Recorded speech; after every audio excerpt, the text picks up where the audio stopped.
نبات ميديا نبات ميديا نبات ميديا نبات ميديا نبات ميديا سلامة تخاتتلتي نبات ميديا كما يكنيهم كما يالهم عبززلهم سلامة عنان نعهم يقولنا بلنا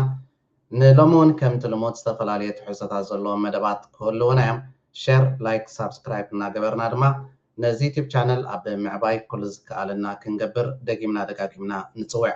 بغتا نبتي لومي عدالين يزلنا مدب مسلنا حلف دما ناي مودعتا متقالع كارد أبي أحمدن عبدان ليك أونت أورومن أبي تحت زبال رأسي بسناي سولومون ود ممهر صحفة صحف كمزلوو بملك عنباب نباهم كنبلوينا سناي مكتتال مروي أورومينيا قال እንደሆነ ኋላ ላስረዳ ይችላል ችግር የለም አንድ ላይ ያይዘን ማንሳት እንችላለን መቀሌ ጭምር ስሙም ሲሰየም ኩሾች ናቸው የሰየሙት አክሱም ከመቀሌ በፊት መቀሌ አሁን ነው የገነነችው ከመቀሌ በፊት ዋና ሰንተሯ አክሱም ነበረች አክሱም ራሱ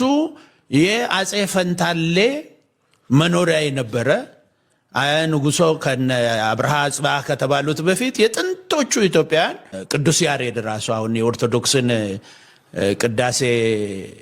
አመጡ ምናምን የሚባለው እሳቸው አሁን የመደባይ ኦሮሞ ናቸው በታሪክ የተመዘገበ ነው ይሄ ቅዱስ ያሬድ ኦሮሞ ናቸው አዎ በጽሁፉ የመደባይ ኦሮሞ ነበሩ ይላል ታሪኩ ማለት ነው እና እዛ አክሱም አካባቢ ያሉትን ይሄ መደባይ የሚባለው ከአክሱም ቀጥሎ ነው መደባይ ዛና አንድ ወረዳ ነው ትግራይ ካሏት ወረዳዎች መደባይ ዛና ይባላል ያ የመደባይ ዛና አሁን እነሱ ያሉት መደባይ መደ አባይ ከሚለው ነው የመጣው መደ ማለት ምንጭ ማለት ነው ከአባይ ምንጭ ነው ፈልሶ ወደዛ ይሄዱት ማለት ነው ድሮ አሁን ሰባ እንደርታ የሚባለው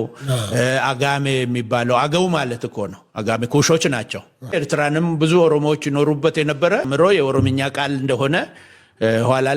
ላስረዳ ይችላል ችግር የለም አንድ ላይ አክሱም የትግራይ አይደለም በታሪክ አክሱም የትግራይ ሆኖ አያውቅም የትኛው አጋሜ ነው አክሱምን በየትኛው ዕውቀቱ ነው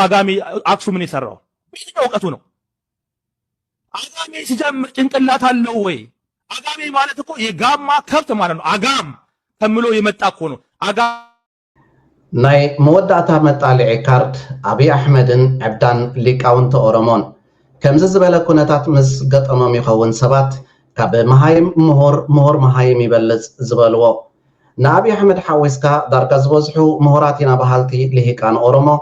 أسمات أورومو زلوان بوتاتات كلهم مريت أورومو مخانيوم زامنو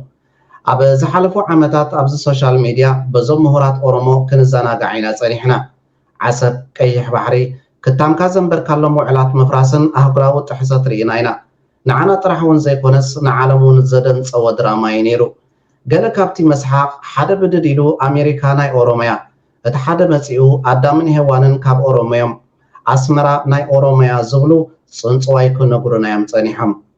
دحر بارنتو نغالا نفحجن رسي عمامبر اتغالا زبحال حبرتسب منفحتي زغاطمل بوتا يمو ناتنا يزبل دراما زي مقرابوم كيغرمنا يترفن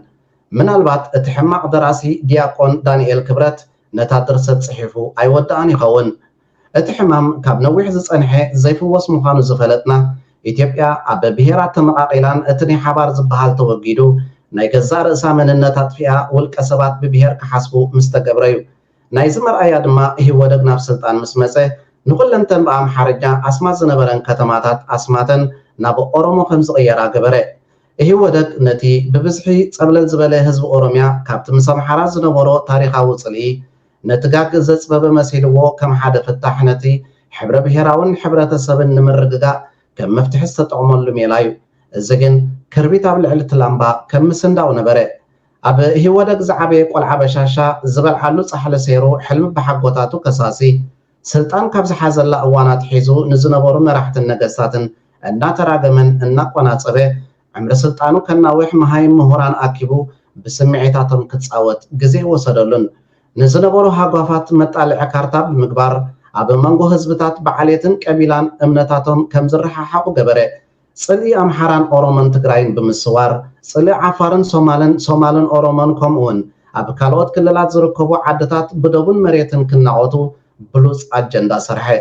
مسرتاو علامة قول عبشاشا عسبن كيح بحر النبره እዚ ምስላጥ ምስ ኣበዮ ናብታ ኣቐዲሙ መጽሓፍቱ ኣቢሉ ከተንባሃልና ዝጸንሐ ጽንጽዋይ ታሪኽ ዲሞግራፊ ጂኦግራፊን ኣተኣሳሲሩ ኤርትራ ናይ ኦሮሞያ ክብል ተሰሚዑ ዝሓለፉ ነገስታትን መራሕትን መሳፍንትን ንህዝቢ ኤርትራን ሰውራ ኤርትራን መንግስቲ ኤርትራ ክንደይ ፈቲኖም እዮም ብታሪኽ ከመሳሰሉን ብገንዘብን ንዋይን ክጥብሩን ብሓይሊ ክገዝኡን ከንበርክኹን ማይ ዓሚኾም ተሪፎም ሽመልስ ኣብዲሳ ንኤሪቻ ኣብ ቀይሕ ባሕሪ ከነኽብሮ ኢና ዝበለሉ ምኽንያት ካብ ምንታይ ተበጊሱ ምዃኑ ሕጂ ብሩህ ኮይኑሎ በዝን ተቐፂሎም ኬንያ ጅቡቲ ሱዳን ግብፂ ማዳጋስካር ወዘተ ናትናዮም ክብሉ ከም ዝኽእሉ ርዱእ ነገር እዩ ምኽንያቱ ሕማም ስለ ዝኾነ እዚ ሕጂ ንዕዘቦ ዘለና ዓበድበድን ኮለፍለፍ ቆልዓ በሻሻ ሓንሳብ ናብ ህዝቢ ኣምሓራ ሓንሳብ ምስ ኦሮሞ ዝገብሮ ዘሎ ዑደትን ሓተታን እንታይ ምስጢሩ እንተይልና ብሰሜን ወገን ዘለዉ ጸላእትኩም ትግራይን ኤርትራን ኣይናትኩምን እዮም መሬቶም ይኹን ባሕሮም ናትና እዩ ልክዕ ከምቲ ሃይለ ስላሴ ኤርትራ ባሕራን መሬታን እምበር ህዝባ ኣየድልየናን እዩ ዝበሎ ማለት እዩ እዚ ዕሸል ኣብይ እውን ኣምሓራን ኦሮሞን ምስ ኣይኮንኩም ነዞም ታሪኻውያን ጸላእትኩም ብሓባር ንደምስሶም እዚኦም ታሪኽኩም መንጢሎም ነቦታትኩምን ኣብ ሓጎታትኩምን ብሓባር ኮይኖም ቀጥቂጦም ዝቆተሉ ባሕሪ ዘስኣንኹምን ላንድ ሎክ ዝገበርኹምን እዮም እሞ ነወግዶም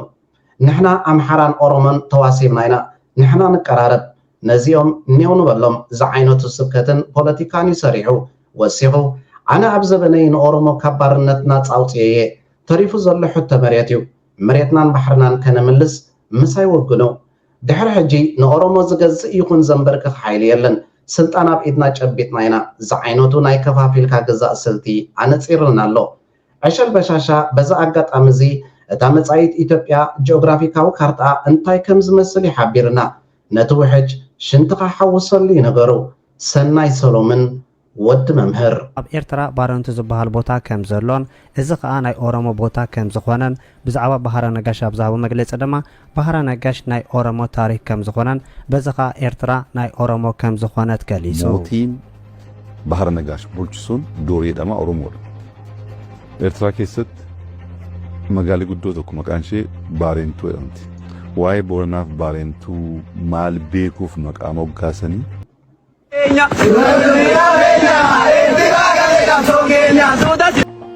ወግሒ ፀብሐ ካብ መራሕቲ ብልጽግና ዘስደምሙ መግለጽታት ምስማዕ ኣየቋርጽና ኣብ ዓሰብ ዘሎ ትካላት መንግስቲ ኢትዮጵያ ሃኒጽዎሞ ምለሱልና ድማ ይበሃል ኣሎ አሰብ ላይ የኢትዮጵያ መንግስት ፖርት ገነባ ኤርፖርት ገነባ መንገድ ገነባ ሪፋይነሪ ገነባ መንግስቲ ኢትዮጵያ ኣብ ዓሰብ ወደብ ባዕርፎ ነፈርቲ መንገዲ ሪፋይነሪ ሃኒጹ مستبعثنات هابتو تريفو منقص إثيوبيا متصاري ندادي ودب معرفو نفرتين تزوسد بخامي كالرأيكال منقص ريفاينريون بورتون ايربورتون بيوست كزيان صار سليت ميتاج نزل زي بوسو المراحب التسقنا مرسنا بمسمس هانيتنا يوزبولو ودب متصاري ندادي تسرقيا داقماينا بقماقم بحري إيرتران ودباتون كرقت مالت زبتيو ዝኸበርኩም ተኸታተልቲ ነባት ሚድያ ንሎሚ ኣዳሊናዮ ዝነበርና ሕፅር ዝበለ መደብ ነዚ ዝተኸታተልኩሞ ይመስል ነይሩ ኣብ ቀጻሊ ብካልእ ፍልይ ዝበለ መደብ ክሳብ ንራኸብ ድማ ኣብዚ ዘለኹሞ ሰላምን ጥዕናን ንዓኹም ይኹን ነባት ሚድያ ነባት ሚድያ ነባት ሚድያ ነባት ሚድያ